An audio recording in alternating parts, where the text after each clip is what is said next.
Evaluate each of the following limits.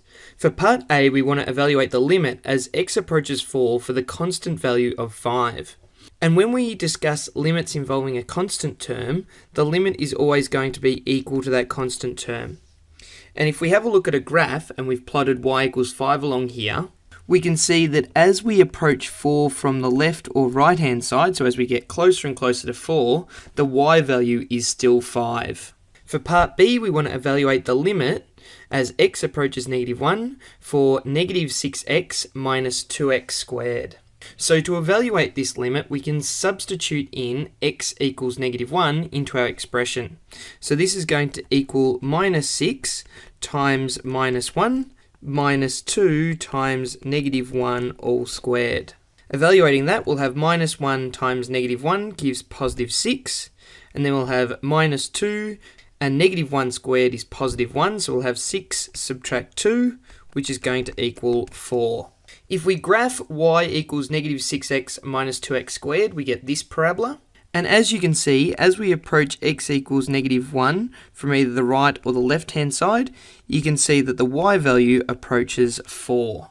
For part C, we want to evaluate the limit as x approaches 2 of 3 divided by 4 times x multiplied by the square root of 8x. And now to evaluate this limit, we can substitute x equals 2 into it. So we can have that this is equal to 3 divided by 4 times 2 times the square root of 8 times 2. And now if we evaluate that, we'll have 3 divided by 4 times 2, which will give 3 divided by 2 times the square root of 16. However, the square root of 16 is simply 4, so we'll have 3 divided by 2 times 4, which will equal 6. If we were to have a look at the graph of y equals 3 divided by 4x times the square root of 8x, this is the graph that you would get.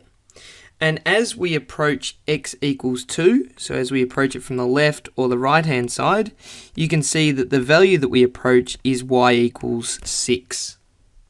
For part D, we're going to evaluate the limit as x approaches +1/2 of 6x divided by x squared plus 2. So to evaluate this limit, we're going to simply substitute x equals 1/2 into it. So we're going to have 6 multiplied by 1/2, all divided by 1/2 squared plus 2.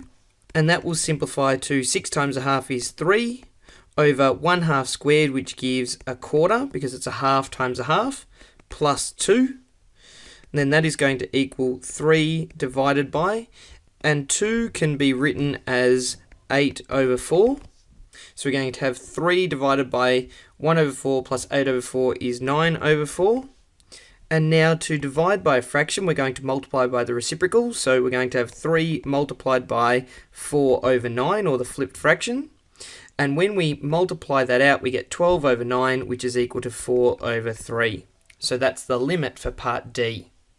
And now if we consider a graph of y equals 6x divided by x squared plus 2, x equals 1/2 would be around here. And now if we approach that value from the left hand side or from the right hand side, we can see that the y value would approach 4 divided by 3.